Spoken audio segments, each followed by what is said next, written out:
Hi, and welcome to Master a British Accent with me, Simon Brampton. This is the Pronunciation MBA. And today, in this video, we're going to learn all about numbers and figures. Now, stay where you are. Don't go anywhere, because this isn't a video about how to count to 10 or how to count to 100. It is all of the rules that you need to say numbers correctly and also to write them. There are a lot of surprises in here because English and other languages are quite different. So you really do need to watch this video to learn all about numbers. So let's jump into the video right now. Numbers are everywhere. In this video, we're going to do numbers, figures. We're also going to do a little bit of how to pronounce mathematics, how to pronounce currency as well. So test yourself. Firstly, how to find out if you're the king or queen of numbers and figures. Watch this video, watch each question, pause the video if you want, answer the question out loud, of course, for pronunciation, and then play and find out if you got the answer right. If you didn't, go back.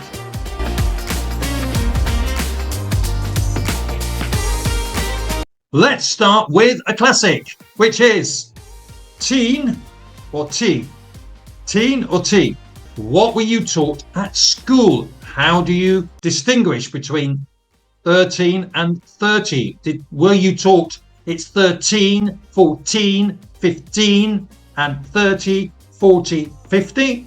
Is that the way you were taught by your English teacher? I hope not, because they were wrong. The reality is it's the same stress pattern. They're both stressed on the first syllable. 13, 14, 15, 16, 30, 40, 50, 60. Exactly the same. The difference, if there is any, is the last part. So teen has that longer e, a bit more open, and in the tens it's I. 30, 30, 40. That's the difference. So, for example, how would you say this? 14, 40. This one, 15, 50, 50. But you do change the stress. Okay, I said you didn't, but when you are confirming a number. So I can say, did you say 13? No, 30. Okay, but never 30. So it's only when you're confirming if you didn't hear properly.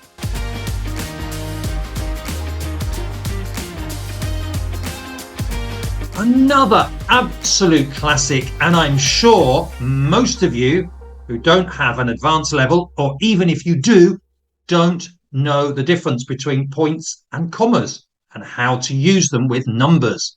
So let's look at it and find out. So this number you can write without any type of punctuation and is 1,000. You can also use punctuation, but which one of these is correct for 1,000? Do you know? Is it the first one with a comma or the second one with a point? Which one is 1,000? Is it A or is it B? If it was money, which one would you prefer to receive? Come on, be honest. Tell me. Tick tock, tick tock, tick tock, tick. Luckily, if you picked A, you will get 1,000 euros. If you answered B, you would get just 1 euro. Not too good, is it? To summarize, the comma separates thousands.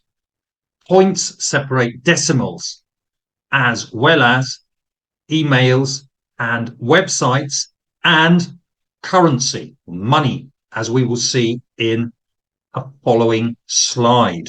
Here's an easy way to remember, especially if you speak European language such as Spanish or French or Italian. The points and the commas are always the opposite to English, without exceptions. So English is correct and all the other languages are all wrong. Do you agree? Or are you right and Britain's wrong? But that's an easy way to remember. But it's very important that you know the rule in your language. If not,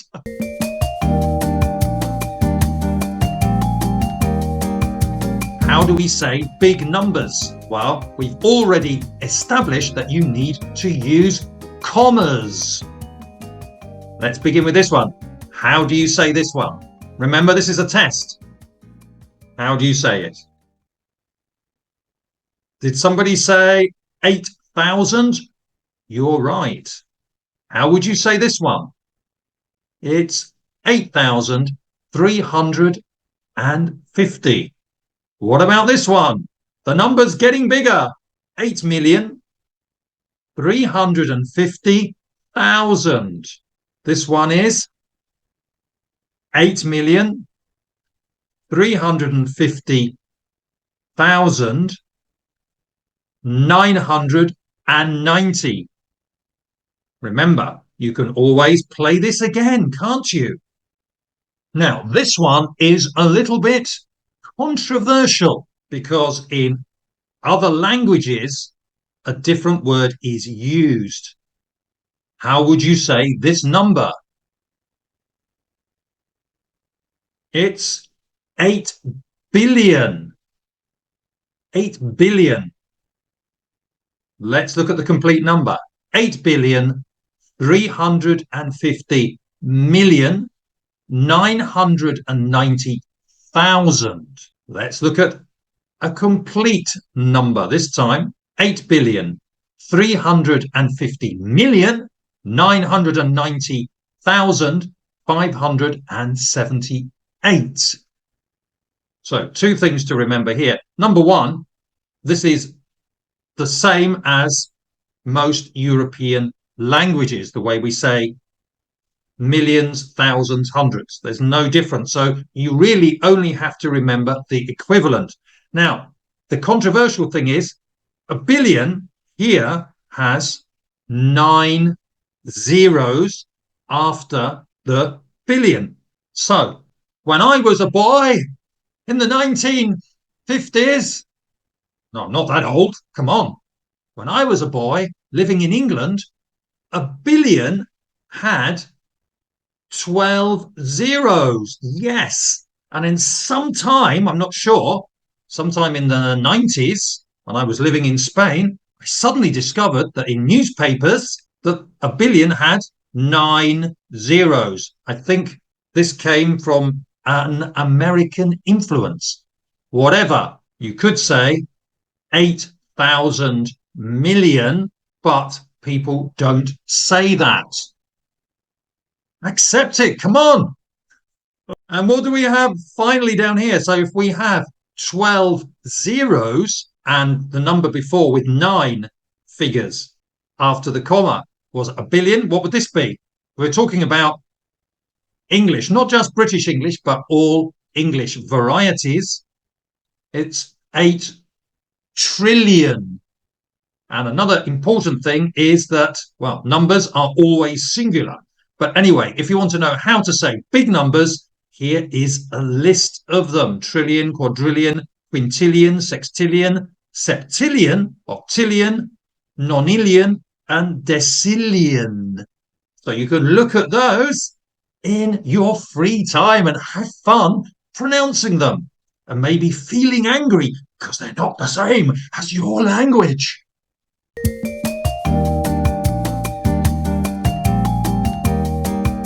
And or no and? And that's the question. You noticed, or maybe you didn't, that I was using and between certain numbers. So in this one, I would say 101.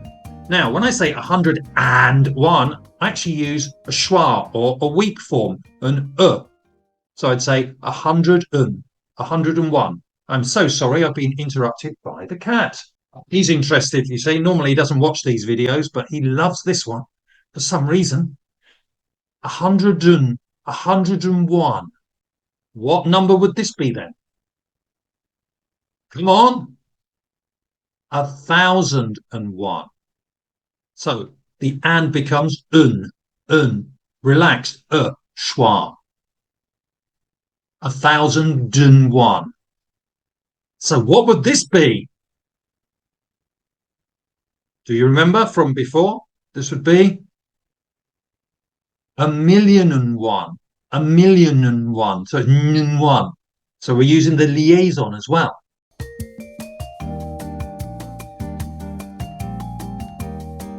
I think I mentioned before that numbers are always singular, or aren't they? Numbers are singular, but how can a number be singular when it's obviously numbers are numbers is a big amount? So, for example, can I say 5 million people live in this city? Well, if there are 5 million, for example, around Barcelona, the metropolitan area, 5 million people, or is it 5 millions of people? 5 millones de personas, or not? Well, in Spanish, yes. In English, no. You don't say numbers in the plural. Numbers are always singular because they're adjectives. They describe something else. That's the justification anyway. You can say there are millions of people in this city. But Simon, didn't you just say that numbers are always singular? Okay, I did, yeah. In a normal situation. When you are either exaggerating or you're giving an approximate number, then you can say it. It's okay. There are millions of people in this city. Maybe there aren't, approximately. Or there were thousands of demonstrators in the streets. Here's a demonstration in case you don't know what that means. People who are angry about something. Or you can say, you make hundreds of mistakes. Is that true? Do you make hundreds of mistakes? Do you? Then you're in the correct place because we're going to correct all those hundreds and thousands of mistakes. So we can exaggerate or they can be approximate. Are you happy with that? How many things have you learned so far? A lot. You thought you knew everything about numbers and you know, I was going to say nothing, but that sounds a little bit insulting.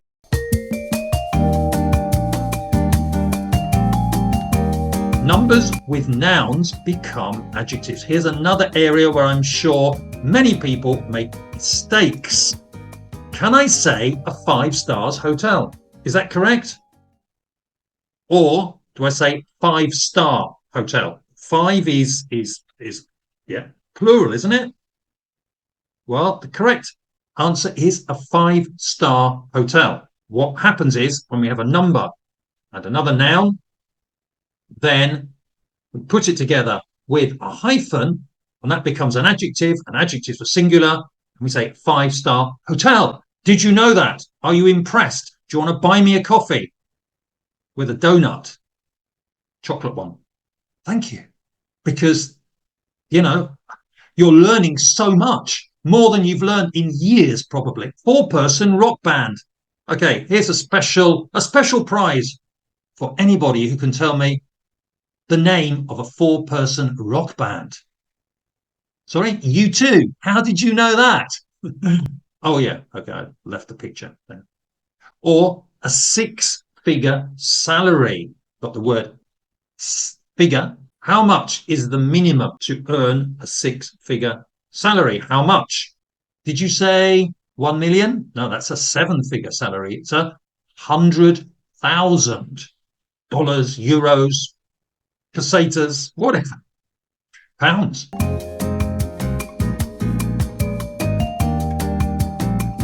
Talking of pounds and euros and pesetas, it's a euro. What's a euro? So we've got euro, a currency is euros or dollars. The currency symbol is always put in front of the number or figure or the amount. So that's a difference with many, many languages. It's not correct to put it at the end. Even though we say it at the end, you put the symbol at the beginning. do you remember how to say this number after we've practiced so much? It has a comma, so it's 5,550 or 5,550. If you said it in an American way, which we don't on this channel because it's Master a British Accent. If you hadn't noticed, 5,550 euros. One thing I have to comment on here is that in Irish English, people use euro in the singular. So they say 5,005, I put 100, there should be an N there, and 50 euro. So if you hear that, well, it's correct because they're native speakers. Here you would say 5 million, again, singular, you don't say 5 millions. Remember, numbers are always singular. 5 million euros. Plural in British English, the correct one. Oh no, I shouldn't say that because it's a noun. Euros is a noun, that's why it's plural, so not 5 millions. After the point, you pronounce the whole number. Okay, let's look at this. So we have typical number, which is an amount, a price, let's say, let's be specific. So how would you pronounce this price? It's 10 euros 50. So we don't say 0.50, it's 10 euros 50 because it's a complete number. You actually pay 50. You can say 50 cents, but if you say euros, you know already. How would you say this though? Any ideas? 10 euros and 5 cents. So when you have a zero, you'd say and 5 cents. You could say 10 euros, 5 cents as well. All right, doesn't matter. But the important thing here is that the point is not like a decimal point, which we will see in the next section, which is how to talk about decimals.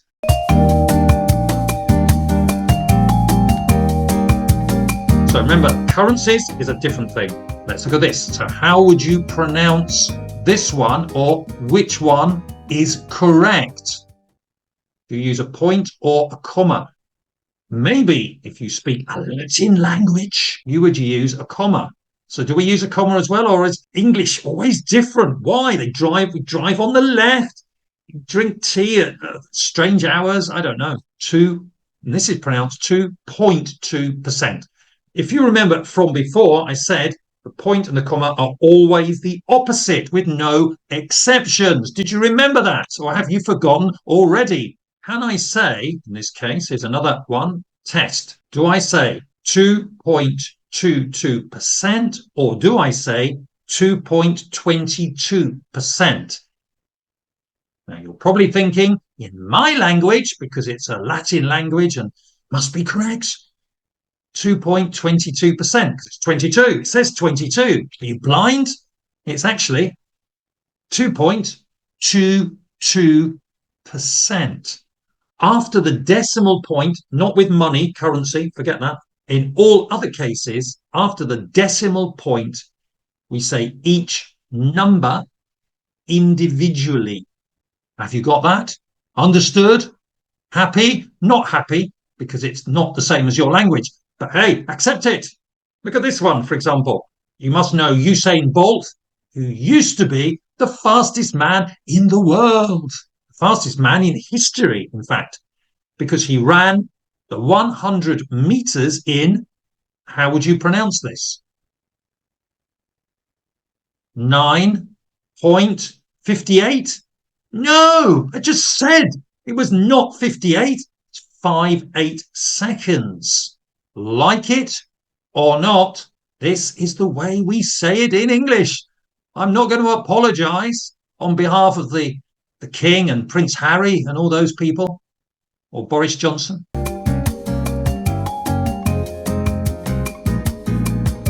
Another amazing thing. You're learning so much here. Honestly, I have a feeling that you have never learnt so much. How to pronounce this number. Let's discover right now. So there are 3 pronunciations for 0, and in fact there are 2 more, but 3 for mathematics. currency and normal use. Zero, z, remember the z, zero, o, not o. Maybe this is new for you. Naught. No, it's or, n, or t, naught, which also means zero and is used in Great Britain and Ireland. At least when I was at school, it's an alternative. And you can also use the word o, o. So it's like zero or o. Why zero? Just say o. It's more typical after the decimal point and in telephone numbers. What's your number? 0070. Okay. So let's see this. This is how you would pronounce this, because we said after the decimal point, each number is pronounced individually. Did you remember? So we could say, this is one option. We could say naught or zero. They're synonyms. 0.01%. Theoretically, we could say 0.01%. We could say 0.01%, or we could say 0.01%. What's my recommendation? Number one, at least recognize and understand if a native speaker uses naught or combinations of naught and O. Secondly, I would use, best for international English would be zero. And let's go to the next point, which is ordinal numbers.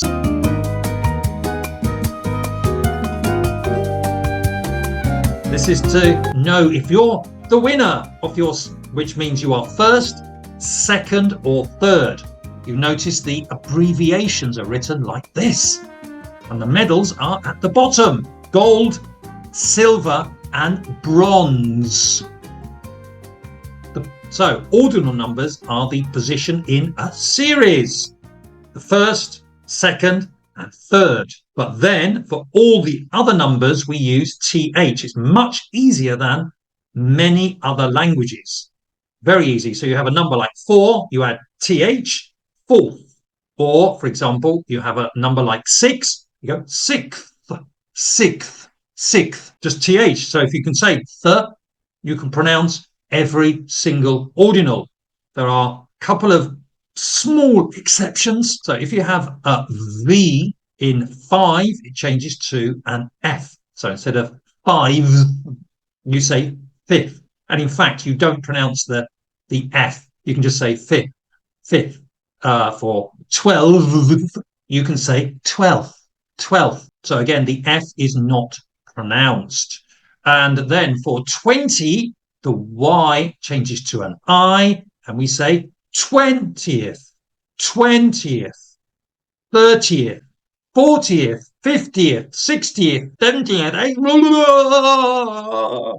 And then we combine the numbers with the tens. So we don't say 21th, we say 21st. For example, for dates, the 21st of January, or 32nd, the 32nd of March. Are there 32 days in March? So the date would be the 5th of November, or November the 5th. Again, this is British English.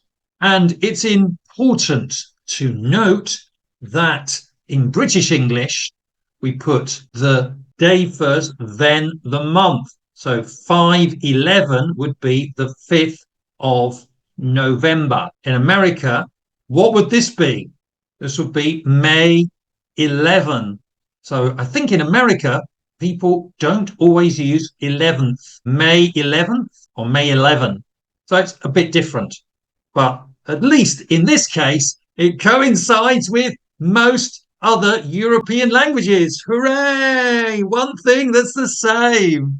And because an ordinal number refers to a position in a series, for example, a race, you'd say she came first. And we also use this for a series of points that we are making. First of all, the second time, the third TV series, and in fractions, we would say 3/5.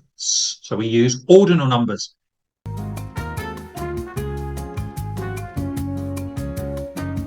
Fractions. Half price, special sale tonight.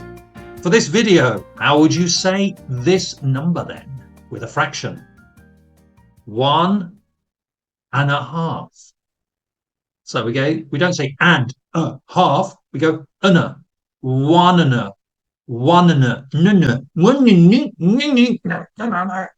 1.5. That was just a mad, crazy moment I had there. So everyone relax, chill, don't worry, I'm okay. 1.5. But it's important to say it like this and also to recognize it if somebody else says that, probably a British person.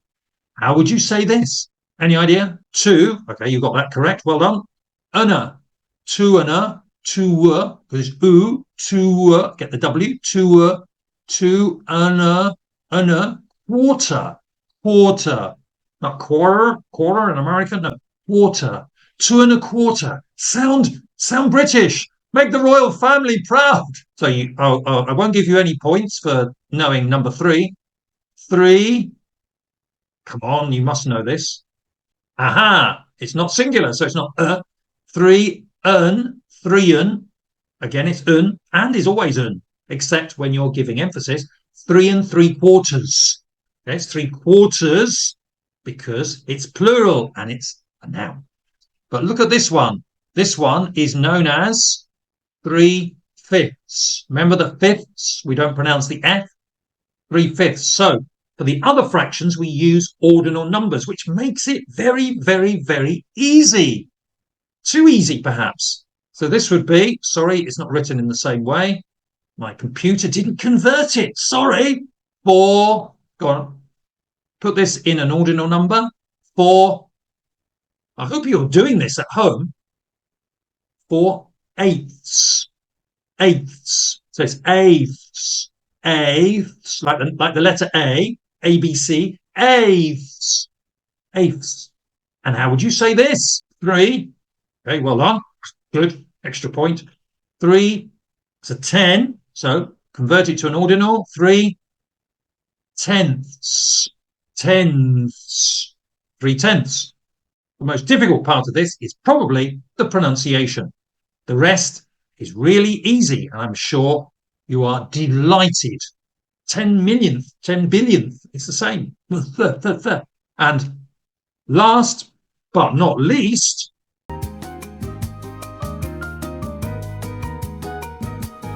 is mathematics. Some easy numbers, just like the count from Sesame Street. You notice it's easy maths because, to be honest, I'm not much of a mathematician. So this is about the maximum I can do. Actually, a little bit embarrassed to say so. How would you say this symbol in the middle? You've got 2 options. You can say 2 plus 2 or 2 remember it's never and. 2 and.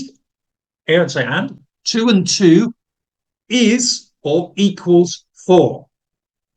Now, some students in the last 35 years have asked me, but why, Simon?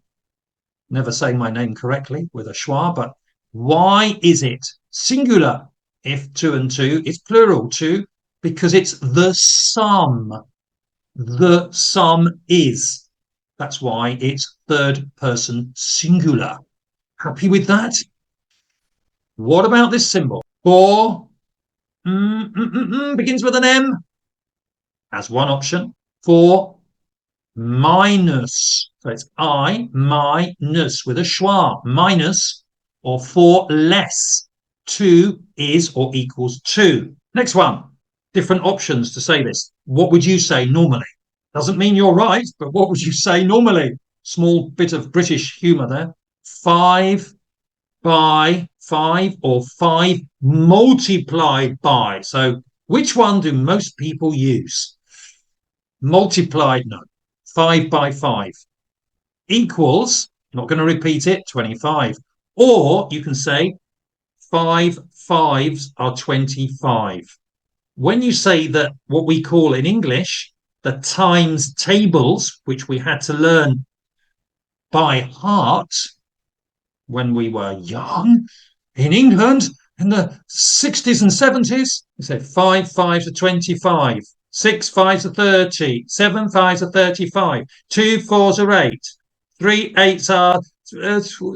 so let's look at the next one. 25, what would this be? Look at this symbol. Any idea?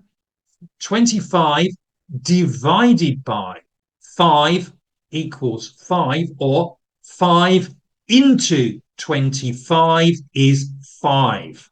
So 25 divided by 5 is 5. In fact, that would be a very typical way of using that symbol.